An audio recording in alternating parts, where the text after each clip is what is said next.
last class, we have discussed about 5 C's of credit.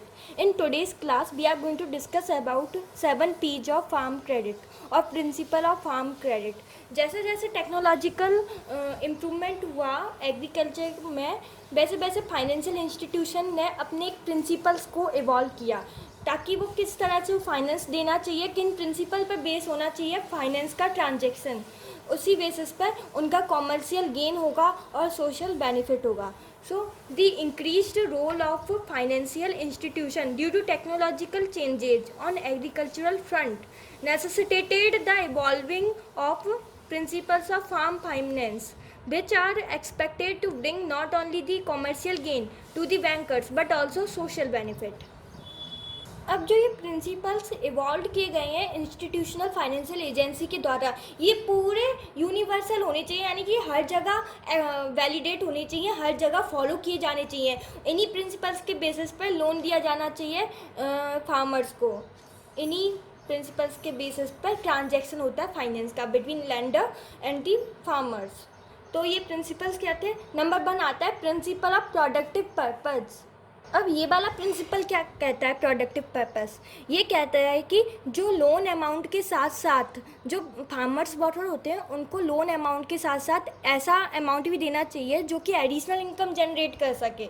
जैसे हम क्या होता है कि जो लोन की जो आवश्यकता है, यानी कि कैपिटल की जो आवश्यकता है, वो हर फार्मर के लैंड पे हम देख सकते हैं, लेकिन ये ज़्यादातर प्रोनाउंस किस फार्मर के लैंड पे होगी? ये होती है स्मॉल और मार्जिनल फार्मर के उस पर. तो स्मॉल और मार्जिनल फार्मर को एक क्रॉप लोन के साथ साथ कंजप्शन लोन की भी आवश्यकता होती है ताकि वो अपने क्रॉप लोन को मोर प्रोडक्टिवली यूज कर सकें. लेकिन जो इंस्टीट्यूशनल फाइनेंशियल एजेंसी है उनने इन लोन्स को ज़्यादा इंपॉर्टेंस नहीं दी, इसलिए इन लोन्स को ज़्यादातर दिया नहीं जाता. और ऐसे जो लोन होते हैं कंजप्शन लोन, ये टर्म्स लोन की तरह होते हैं, यानी कि इनको ये इंस्टॉलमेंट में जमा कर सकते हैं. लेकिन ऐसे लोन्स को इंस्टीट्यूशनल फाइनेंशियल एजेंसी ने कोई इंपॉर्टेंस नहीं दी, इसलिए जो ये फार्मर्स होते हैं स्मॉल एंड मार्जिनल फार्मर्स, ये अपने लोन अमाउंट को प्रोडक्टिवली यूज नहीं कर पाते.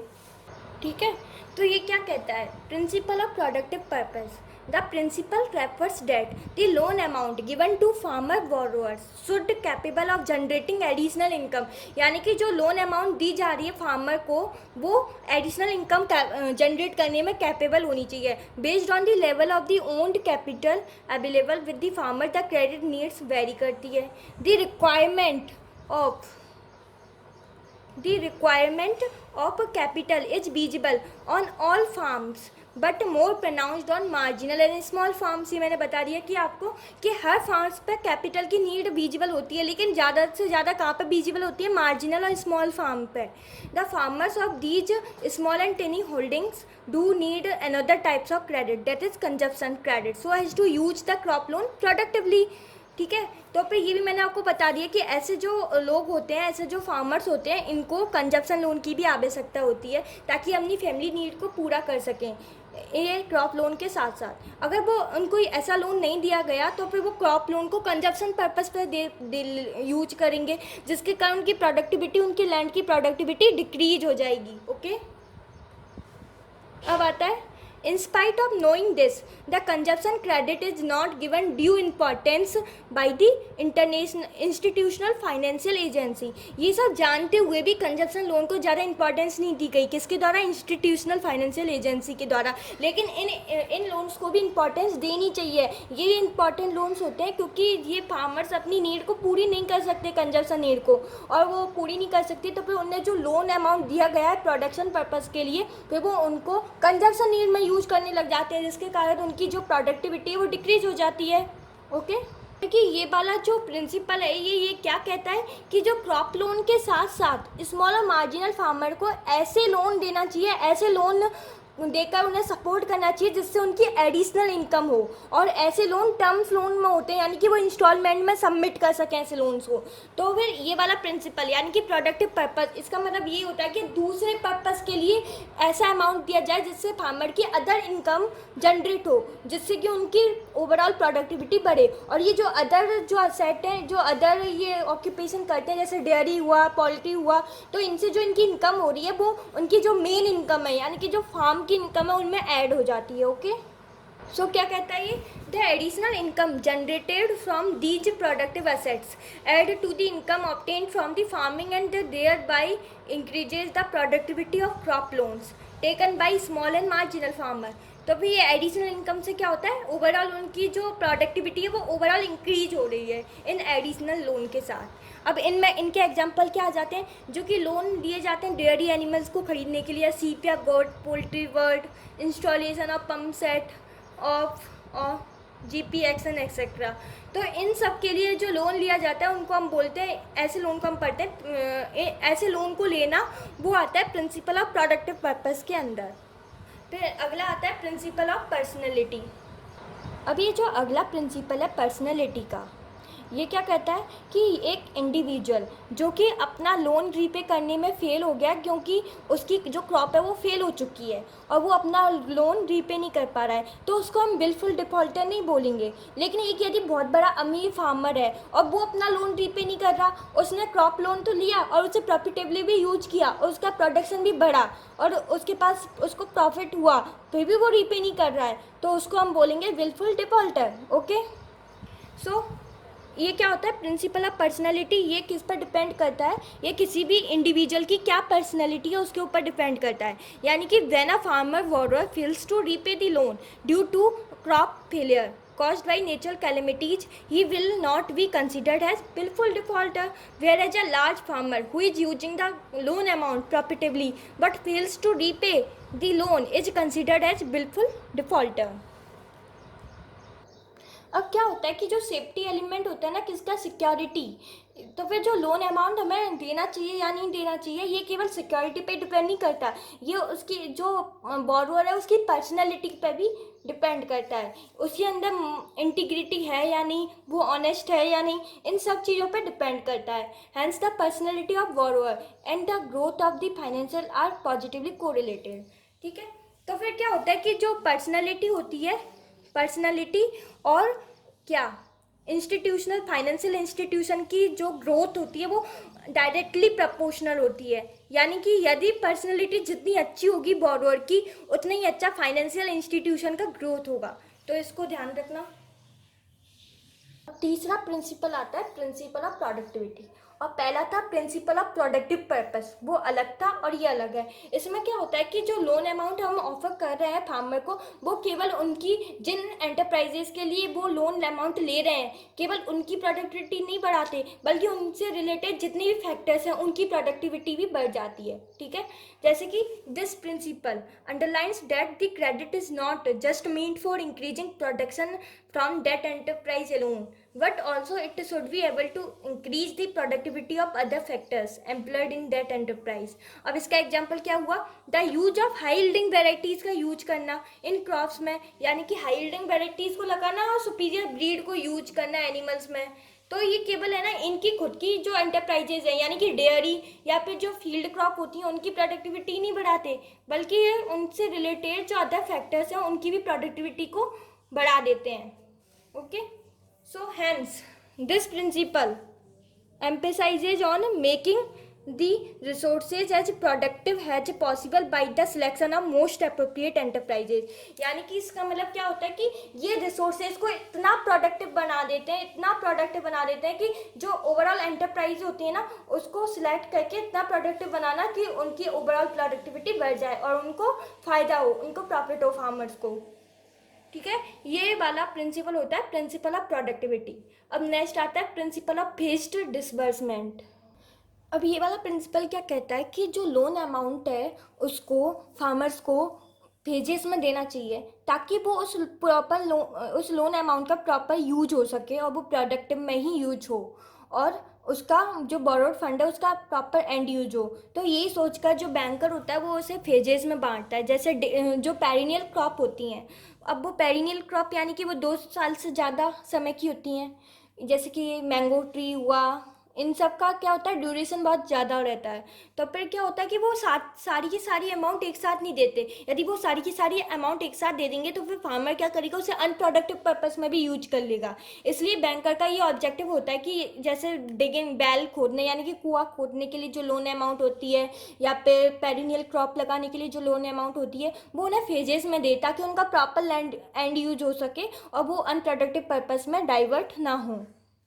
लेकिन इसका एक डिसएडवांटेज होता है कि इसमें क्या होता है कि इसमें कॉस्ट बहुत ज़्यादा होती है, यानी कि इसमें जो इंटरेस्ट रेट लगती है ये ज़्यादा होती है इस वाले लोन में।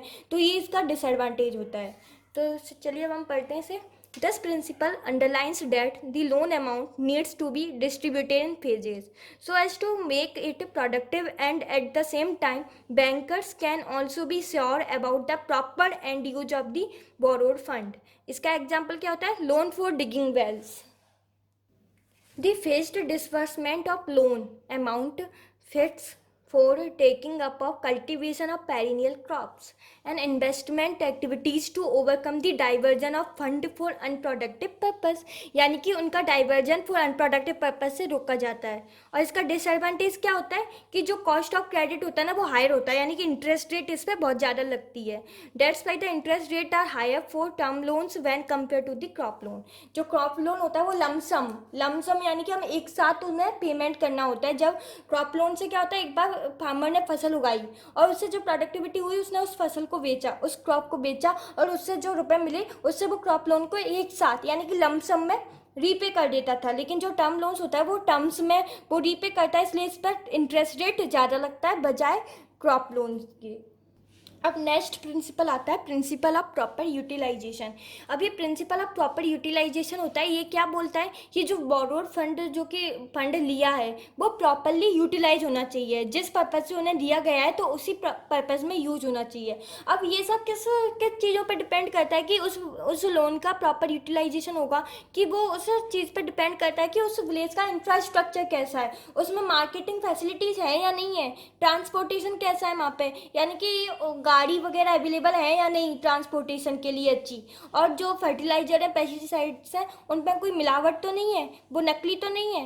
तो ये इन सब चीज़ों पर डिपेंड करता है कि उस जो लोन दिया है उसका प्रॉपर यूटिलाइजेशन होगा या नहीं।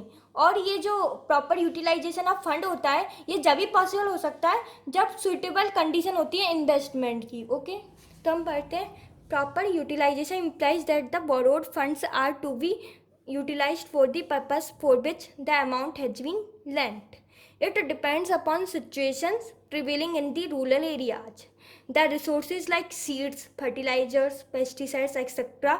are free from adulteration, where the infrastructure facilities like storage, transportation, marketing, etc. are available. Therefore, proper utilization of funds is possible if there exists suitable condition for investment. So ये हो गया principle of proper utilisation. अब next जो principal आता है वो आता है पेमेंट, यानी कि इसमें रीपेमेंट शेड्यूल बनाया जाता है, यानी कि कितने टाइम में जो लोन लिया गया है उसको रीपे करना चाहिए बोरोअर को। अब जैसे कि जो टर्म लोन्स होते हैं यानी कि लॉन्ग टर्म या मीडियम टर्म लोन्स होते हैं ये बहुत लंबे लंबे होते हैं, यानी कि ये एक साल बाद भी एक साल से ज़्यादा होता है इनका रीपेमेंट पीरियड। तो फिर क्या होता है, ये किस पर डिपेंड करता है, इनका जो रीपेमेंट पीरियड है ये डिपेंड करता है कि जो फार्मर है उसकी इंक्रीमेंटल रिटर्न हो रहा है या नहीं। यदि उसका डेट्रीमेंटल रिटर्न हो रहा है तो फिर वो उनको और लंबा समय दे दिया जाता है इन क्रॉप लोन को भरने के लिए। और एक होता है क्रॉप लोन, जैसे लमसम में भरा जाता है, यानी कि एक ही साथ, जैसे फार्मर की क्रॉप हुई उसको हार्वेस्ट किया तो उसके बाद उसे 2 या 3 महीने का समय दे दिया जाता है कि इतने महीने में वो अपना लोन भर दे, चुका दे। ठीक है, तो फिर ये होता है क्रॉप लोन, जिसे लमसम में भरा जाता है।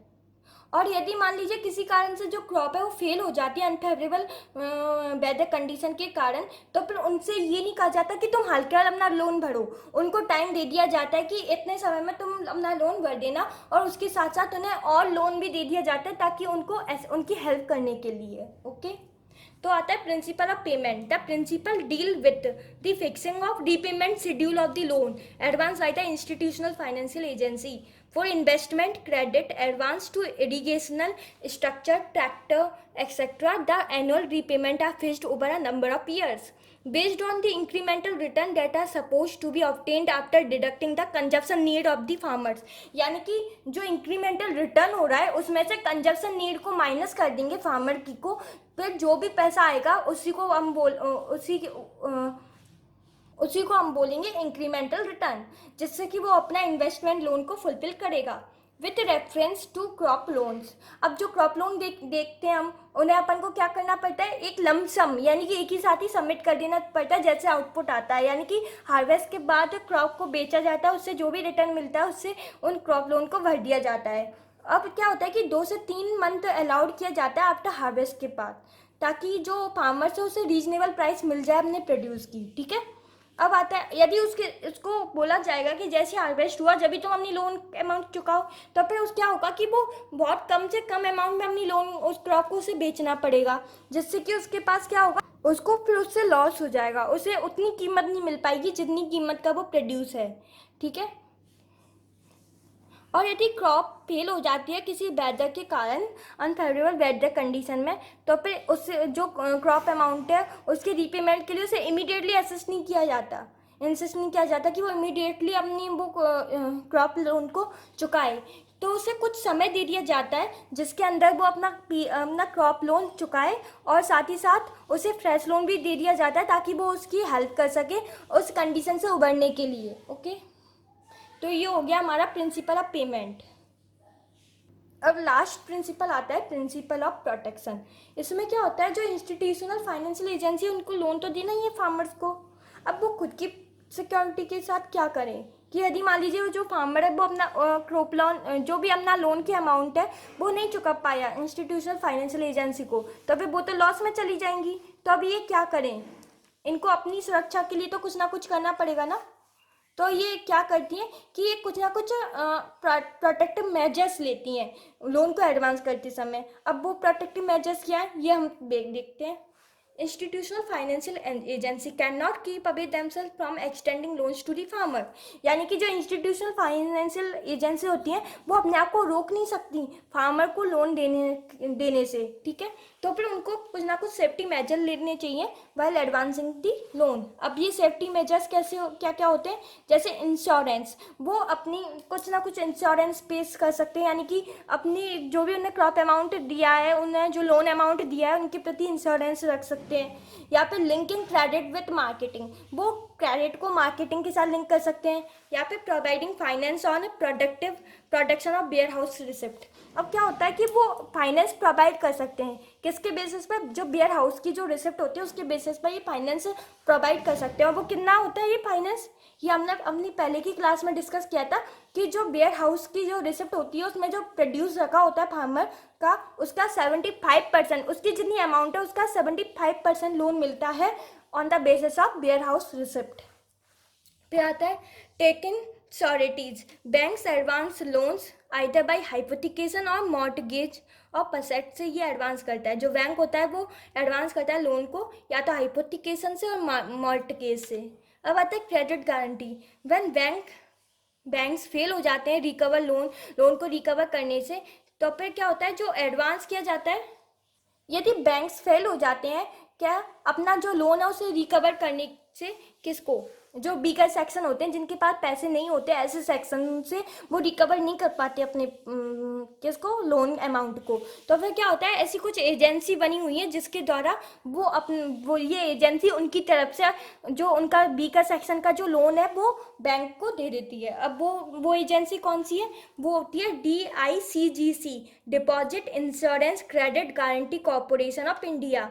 अब ये क्या करती है, ये इन वीक सेक्शंस की तरफ से जो अमाउंट है वो भर देती है बैंक्स को, जिससे कि बैंक का कोई नुकसान नहीं होता.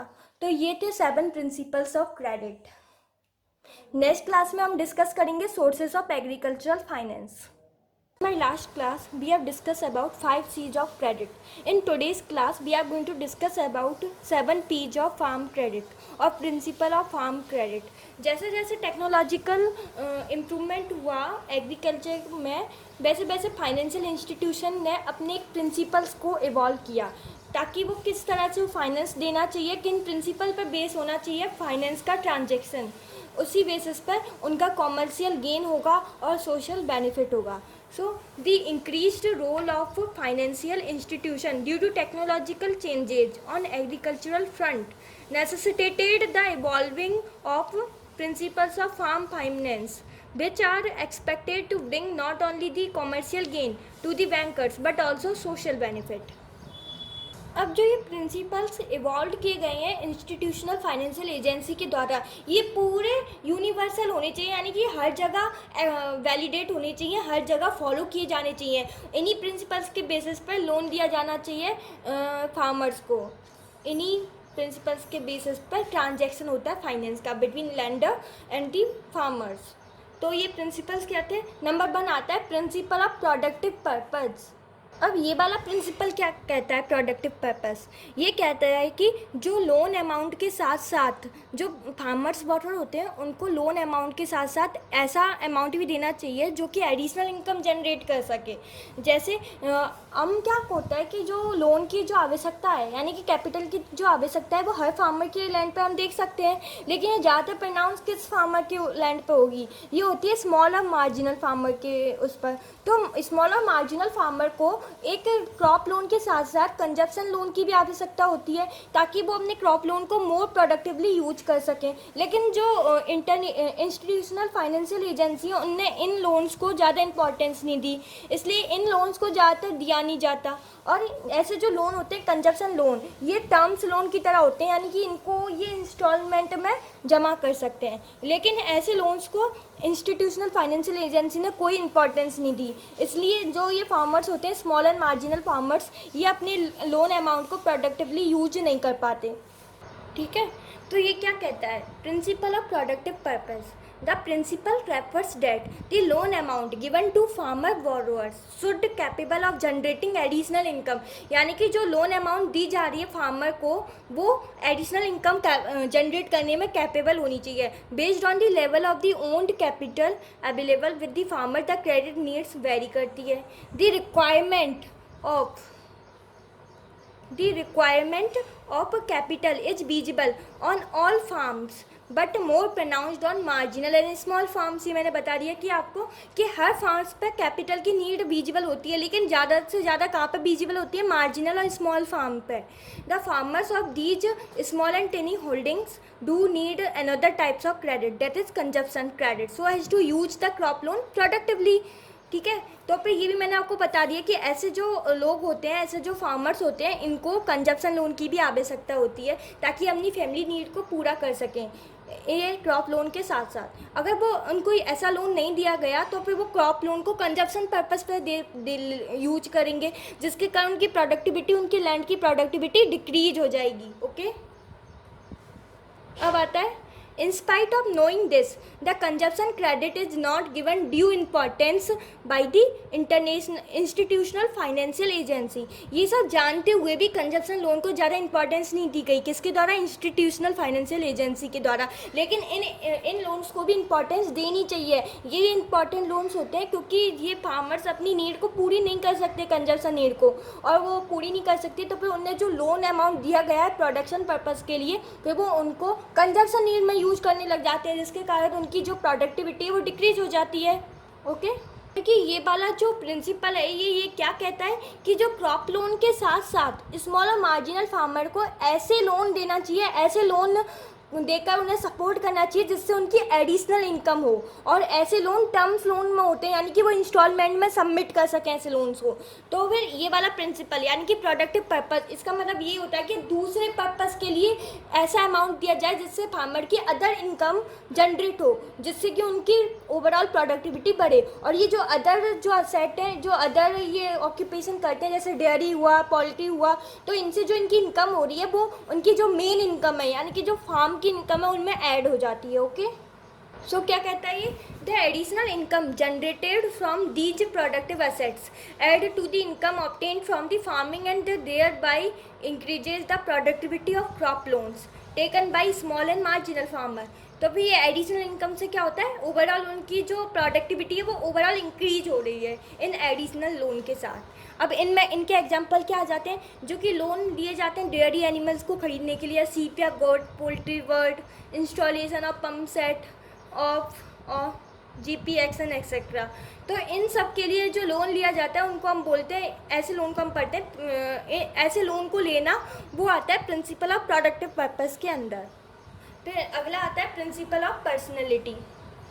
अब ये जो अगला प्रिंसिपल है पर्सनैलिटी का, ये क्या कहता है कि एक इंडिविजुअल जो कि अपना लोन रीपे करने में फ़ेल हो गया क्योंकि उसकी जो क्रॉप है वो फेल हो चुकी है और वो अपना लोन रीपे नहीं कर पा रहा है, तो उसको हम बिल्कुल डिफ़ॉल्टर नहीं बोलेंगे। लेकिन एक यदि बहुत बड़ा अमीर फार्मर है और वो अपना लोन रीपे नहीं कर रहा, उसने क्रॉप लोन तो लिया और उसे प्रॉफिटेबली भी यूज किया और उसका प्रोडक्शन भी बढ़ा और उसके पास उसको प्रॉफिट हुआ, फिर भी वो रीपे नहीं कर रहा है, तो उसको हम बोलेंगे विलफुल डिफ़ॉल्टर। ओके, सो ये क्या होता है प्रिंसिपल ऑफ पर्सनैलिटी, ये किस पर डिपेंड करता है, ये किसी भी इंडिविजुअल की क्या पर्सनैलिटी है उसके ऊपर डिपेंड करता है। यानी कि when a farmer borrower fails to repay the loan due to crop failure caused by natural calamities, he will not be considered as willful defaulter, whereas a large farmer who is using the loan amount profitably but fails to repay the loan is considered as willful defaulter।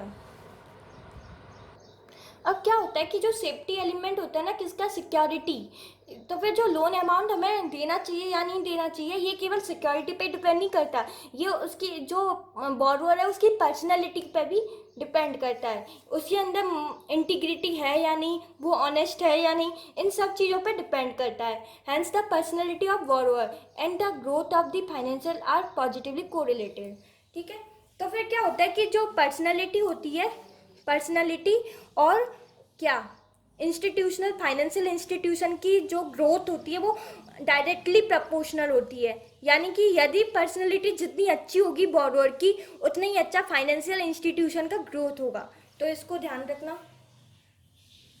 तीसरा principal आता है principle of productivity, और पहला था principle of productive purpose, वो अलग था और ये अलग है। इसमें क्या होता है कि जो लोन अमाउंट हम ऑफर कर रहे हैं फार्मर को वो केवल उनकी जिन एंटरप्राइजेस के लिए वो लोन अमाउंट ले रहे हैं केवल उनकी प्रोडक्टिविटी नहीं बढ़ाते बल्कि उनसे रिलेटेड जितने भी फैक्टर्स हैं उनकी प्रोडक्टिविटी भी बढ़ जाती है। ठीक है, जैसे कि this principle underlines that the credit is not just meant for increasing production from that enterprise alone but also it should be able to increase the productivity of other factors employed in that enterprise। अब इसका example क्या हुआ, the use of high yielding varieties का use करना इन crops में, यानी कि high yielding varieties को लगाना और सुपीरियर ब्रीड को यूज करना एनिमल्स में। तो ये केवल है ना इनकी खुद की जो एंटरप्राइजेज है यानी कि डेयरी या फिर जो फील्ड क्रॉप होती हैं उनकी प्रोडक्टिविटी नहीं बढ़ाते बल्कि ये उनसे रिलेटेड जो अदर फैक्टर्स हैं उनकी भी प्रोडक्टिविटी को बढ़ा देते हैं। Okay, so hence this principle emphasizes on making the resources as productive as possible by the selection of most appropriate enterprises। यानी कि इसका मतलब क्या होता है कि ये रिसोर्सेज को इतना प्रोडक्टिव बना देते हैं, इतना प्रोडक्टिव बना देते हैं कि जो ओवरऑल एंटरप्राइज होती है ना उसको सिलेक्ट करके इतना प्रोडक्टिव बनाना कि उनकी ओवरऑल प्रोडक्टिविटी बढ़ जाए और उनको फ़ायदा हो, उनको प्रॉफिट हो फार्मर्स को। ठीक है, ये वाला प्रिंसिपल होता है प्रिंसिपल ऑफ प्रोडक्टिविटी। अब नेक्स्ट आता है प्रिंसिपल ऑफ फेज्ड डिसबर्समेंट। अब ये वाला प्रिंसिपल क्या कहता है कि जो लोन अमाउंट है उसको फार्मर्स को फेजेस में देना चाहिए ताकि वो उस लोन अमाउंट का प्रॉपर यूज हो सके और वो प्रोडक्टिव में ही यूज हो और उसका जो बोरोड फंड है उसका प्रॉपर एंड यूज हो। तो यही सोचकर जो बैंकर होता है वो उसे फेजेस में बांटता है। जैसे जो पेरिनियल क्रॉप होती हैं, अब वो पेरिनियल क्रॉप यानी कि वो 2 साल से ज़्यादा समय की होती हैं, जैसे कि मैंगो ट्री हुआ, इन सब का क्या होता है, ड्यूरेशन बहुत ज़्यादा रहता है। तो फिर क्या होता है कि वो सारी की सारी अमाउंट एक साथ नहीं देते। यदि वो सारी की सारी अमाउंट एक साथ दे देंगे तो फिर फार्मर क्या करेगा, उसे अनप्रोडक्टिव पर्पस में भी यूज कर लेगा। इसलिए बैंकर का ये ऑब्जेक्टिव होता है कि जैसे डिगिंग बेल खोदने यानी कि कुआं खोदने के लिए जो लोन अमाउंट होती है, या फिर पेरिनियल क्रॉप लगाने के लिए जो लोन अमाउंट होती है, वो उन्हें फेजेस में दे, ताकि उनका प्रॉपर लैंड एंड यूज हो सके और वो अनप्रोडक्टिव पर्पस में डाइवर्ट ना हो। लेकिन इसका एक डिसएडवांटेज होता है कि इसमें क्या होता है कि इसमें कॉस्ट बहुत ज़्यादा होती है, यानी कि इसमें जो इंटरेस्ट रेट लगती है ये ज़्यादा होती है इस वाले लोन में। तो ये इसका डिसएडवांटेज होता है। तो चलिए अब हम पढ़ते हैं इसे। This principle underlines that the loan amount needs to be distributed in phases so as to make it productive, and at the same time bankers can also be sure about the proper end use of the borrowed fund. इसका example क्या होता है, loan for digging wells. The phased disbursement of loan amount fits for taking up of cultivation of perennial crops and investment activities to overcome the diversion of fund for unproductive purpose, यानी कि उनका diversion for unproductive purpose से रोका जाता है। और इसका disadvantage क्या होता है कि जो कॉस्ट ऑफ क्रेडिट होता है ना वो हायर होता है, यानी कि इंटरेस्ट रेट इस पर बहुत ज़्यादा लगती है। Debts why the interest rate are higher for term loans when compare to the crop loan. जो क्रॉप लोन होता है वो लमसम यानी कि हम एक साथ उन्हें पेमेंट करना होता है। जब क्रॉप लोन से क्या होता है, एक बार फार्मर ने फसल उगाई और उससे जो प्रोडक्टिविटी हुई उसने उस फसल को बेचा, उस क्रॉप को बेचा, और उससे जो रुपए मिले उससे वो क्रॉप लोन को एक साथ यानी कि लमसम में रीपे कर देता था। लेकिन जो टर्म लोन्स होता है वो टर्म्स में वो रीपे करता है, इसलिए इस पर इंटरेस्ट रेट ज़्यादा लगता है बजाय क्रॉप लोन के। अब नेक्स्ट प्रिंसिपल आता है प्रिंसिपल ऑफ प्रॉपर यूटिलाइजेशन। अब ये प्रिंसिपल ऑफ प्रॉपर यूटिलाइजेशन होता है, ये क्या बोलता है कि जो बोरोड फंड जो कि फंड लिया है वो प्रॉपरली यूटिलाइज होना चाहिए, जिस पर्पज़ से उन्हें दिया गया है तो उसी पर्पज़ में यूज होना चाहिए। अब ये सब किस किस चीज़ों पर डिपेंड करता है कि उस लोन का प्रॉपर यूटिलाइजेशन होगा, कि वो उस चीज़ पर डिपेंड करता है कि उस विलेज का इंफ्रास्ट्रक्चर कैसा है, उसमें मार्केटिंग फैसिलिटीज़ है या नहीं है, ट्रांसपोर्टेशन कैसा है वहाँ पे, यानी कि गाड़ी वगैरह अवेलेबल है या नहीं ट्रांसपोर्टेशन के लिए अच्छी, और जो फर्टिलाइजर है पेस्टिसाइड्स हैं उन पर कोई मिलावट तो नहीं है, वो नकली तो नहीं है। तो ये इन सब चीज़ों पर डिपेंड करता है कि उस जो लोन दिया है उसका प्रॉपर यूटिलाइजेशन होगा या नहीं। और ये जो प्रॉपर यूटिलाइजेशन ऑफ फंड होता है ये जब भी पॉसिबल हो सकता है जब सुइटेबल कंडीशन होती है इन्वेस्टमेंट की। ओके, तो हम पढ़ते हैं proper utilization implies that the borrowed funds are to be utilized for the purpose for which the amount has been lent. It depends upon situations prevailing in the rural areas. The resources like seeds, fertilizers, pesticides, etc. are free from adulteration where the infrastructure facilities like storage, transportation, marketing, etc. are available. Therefore, proper utilization of funds is possible if there exists suitable condition for investment. So ये हो गया principle of proper utilisation. अब next जो principal आता है वो आता है पेमेंट, यानी कि इसमें रीपेमेंट शेड्यूल बनाया जाता है, यानी कि कितने टाइम में जो लोन लिया गया है उसको रीपे करना चाहिए बोरोअर को। अब जैसे कि जो टर्म लोन्स होते हैं यानी कि लॉन्ग टर्म या मीडियम टर्म लोन्स होते हैं ये बहुत लंबे लंबे होते हैं, यानी कि ये एक साल बाद भी एक साल से ज़्यादा होता है इनका रीपेमेंट पीरियड। तो फिर क्या होता है, ये किस पर डिपेंड करता है, इनका जो रीपेमेंट पीरियड है ये डिपेंड करता है कि जो फार्मर है उसकी इंक्रीमेंटल रिटर्न हो रहा है या नहीं। यदि उसका डेट्रीमेंटल रिटर्न हो रहा है तो फिर वो उनको और लंबा समय दे दिया जाता है इन क्रॉप लोन को भरने के लिए। और एक होता है क्रॉप लोन, जैसे लमसम में भरा जाता है, यानी कि एक ही साथ, जैसे फार्मर की क्रॉप हुई उसको हार्वेस्ट किया तो उसके बाद उसे 2 या 3 महीने का समय दे दिया जाता है कि इतने महीने में वो अपना लोन भर दे, चुका दे। ठीक है, तो फिर ये होता है क्रॉप लोन जिसे लमसम में भरा जाता है। और यदि मान लीजिए किसी कारण से जो क्रॉप है वो फेल हो जाती है अनफेवरेबल वेदर कंडीशन के कारण, तो फिर उनसे ये नहीं कहा जाता कि तुम हल्का अपना लोन भरो, उनको टाइम दे दिया जाता है कि इतने समय में तुम अपना लोन भर देना, और उसके साथ साथ उन्हें और लोन भी दे दिया जाता है ताकि उनको उनकी हेल्प करने के लिए। ओके, तो आता है principle of payment. The principle deal with the fixing of repayment schedule of the loan advance by the institutional financial agency for investment credit, advance to irrigational structure, tractor, etc. The annual repayment are fixed over a number of years based on the incremental return that are supposed to be obtained after deducting the consumption need of the farmers. यानी कि जो incremental return हो रहा है उसमें से consumption need को minus कर देंगे फार्मर की को, फिर जो भी पैसा आएगा उसी को हम बोलेंगे इंक्रीमेंटल रिटर्न, जिससे कि वो अपना इन्वेस्टमेंट लोन को फुलफिल करेगा with reference to crop loans. अब जो क्रॉप लोन देखते हैं हम, उन्हें अपन को क्या करना पड़ता है, एक लमसम यानी कि एक ही साथ ही सबमिट कर देना पड़ता है जैसे आउटपुट आता है. यानी कि हार्वेस्ट के बाद क्रॉप को बेचा जाता है, उससे जो भी रिटर्न मिलता है उससे उन क्रॉप लोन को भर दिया जाता है.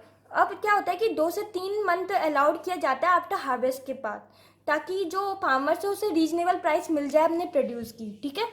अब आता है यदि उसको बोला जाएगा कि जैसे हार्वेस्ट हुआ जब भी तुम अपनी लोन अमाउंट चुकाओ, तो फिर उस क्या होगा कि वो बहुत कम से कम अमाउंट में अपनी लोन उस क्रॉप को उसे बेचना पड़ेगा, जिससे कि उसके पास क्या होगा, उसको फिर उससे लॉस हो जाएगा, उसे उतनी कीमत नहीं मिल पाएगी जितनी कीमत का वो प्रोड्यूस है. ठीक है. और यदि क्रॉप फेल हो जाती है किसी वेदर के कारण, अनफेवरेबल वेदर कंडीशन में, तो फिर उससे जो क्रॉप अमाउंट है उसके रीपेमेंट के लिए उसे इमीडिएटली इंसिस्ट नहीं किया जाता कि वो इमीडिएटली अपनी वो क्रॉप लोन को चुकाए. तो उसे कुछ समय दे दिया जाता है जिसके अंदर वो अपना क्रॉप लोन चुकाए, और साथ ही साथ उसे फ्रेश लोन भी दे दिया जाता है ताकि वो उसकी हेल्प कर सके उस कंडीशन से उबरने के लिए. ओके. तो ये हो गया हमारा प्रिंसिपल ऑफ पेमेंट. अब लास्ट प्रिंसिपल आता है प्रिंसिपल ऑफ प्रोटेक्शन. इसमें क्या होता है, जो इंस्टीट्यूशनल फाइनेंशियल एजेंसी उनको लोन तो देना ही है फार्मर्स को, अब वो खुद की सिक्योरिटी के साथ क्या करें कि यदि मान लीजिए जो फार्मर है वो अपना क्रॉप लोन जो भी अपना लोन की अमाउंट है वो नहीं चुका पाया इंस्टीट्यूशनल फाइनेंशियल एजेंसी को, तो फिर वो तो लॉस में चली जाएंगी. तो अब ये क्या करें, इनको अपनी सुरक्षा के लिए तो कुछ ना कुछ करना पड़ेगा ना. तो ये क्या करती हैं कि ये कुछ ना कुछ प्रोटेक्टिव मेजर्स लेती हैं लोन को एडवांस करते समय. अब वो प्रोटेक्टिव मेजर्स क्या है ये हम देखते हैं. Institutional financial agency can not keep away themself from extending loans to the farmer. यानी कि जो इंस्टीट्यूशनल फाइनेंशियल एजेंसी होती हैं वो अपने आप को रोक नहीं सकती फार्मर को लोन देने से. ठीक है. तो फिर उनको कुछ ना कुछ सेफ्टी मेजर लेने चाहिए वाइल एडवांसिंग दी लोन. अब ये सेफ्टी मेजर्स क्या क्या होते हैं, जैसे इंश्योरेंस, वो अपनी कुछ ना कुछ इंश्योरेंस पेश कर सकते हैं, यानी कि अपनी जो भी उन्हें क्रॉप अमाउंट दिया है, उन्हें जो लोन अमाउंट दिया है उनके प्रति इंश्योरेंस रख सकते हैं. या फिर लिंकिंग क्रेडिट विथ मार्केटिंग, वो क्रेडिट को मार्केटिंग के साथ लिंक कर सकते हैं. या फिर providing finance on production of warehouse receipt. अब क्या होता है कि वो फाइनेंस प्रोवाइड कर सकते हैं किसके बेसिस पर, जो वेयर हाउस की जो रिसिप्ट होती है उसके बेसिस पर ये फाइनेंस प्रोवाइड कर सकते हैं. और वो कितना होता है ये फाइनेंस, ये हमने अपनी पहले की क्लास में डिस्कस किया था कि जो वेयर हाउस की जो रिसिप्ट होती है उसमें जो प्रोड्यूस रखा होता है फार्मर का, उसका 75%, उसकी जितनी अमाउंट है उसका 75% लोन मिलता है on the basis of warehouse receipt. फिर आता है taken sureties. Banks advance loans either by hypothecation और मॉर्टगेज और पसेट से ये एडवांस करता है. जो बैंक होता है वो एडवांस करता है लोन को या तो हाइपोथिकेशन से और मॉर्टगेज से. अब आता है credit guarantee. When banks fail हो जाते हैं रिकवर लोन को रिकवर करने से, तो फिर क्या होता है, जो एडवांस किया जाता है, यदि बैंक्स फेल हो जाते हैं क्या अपना जो लोन है उसे रिकवर करने से, किसको, जो बीकर सेक्शन होते हैं जिनके पास पैसे नहीं होते, ऐसे सेक्शन से वो रिकवर नहीं कर पाते अपने किसको, लोन अमाउंट को. तो फिर क्या होता है, ऐसी कुछ एजेंसी बनी हुई है जिसके द्वारा वो ये एजेंसी उनकी तरफ से जो उनका बीकर सेक्शन का जो लोन है वो बैंक को दे देती है. अब वो एजेंसी कौन सी है, वो होती है DICGC, deposit insurance credit guarantee corporation of India. अब ये क्या करती है, ये इन वीक सेक्शंस की तरफ से जो अमाउंट है वो भर देती है बैंक्स को, जिससे कि बैंक का कोई नुकसान नहीं होता. तो ये थे 7 principles of credit. Next class में हम डिस्कस करेंगे सोर्सेस ऑफ एग्रीकल्चरल फाइनेंस.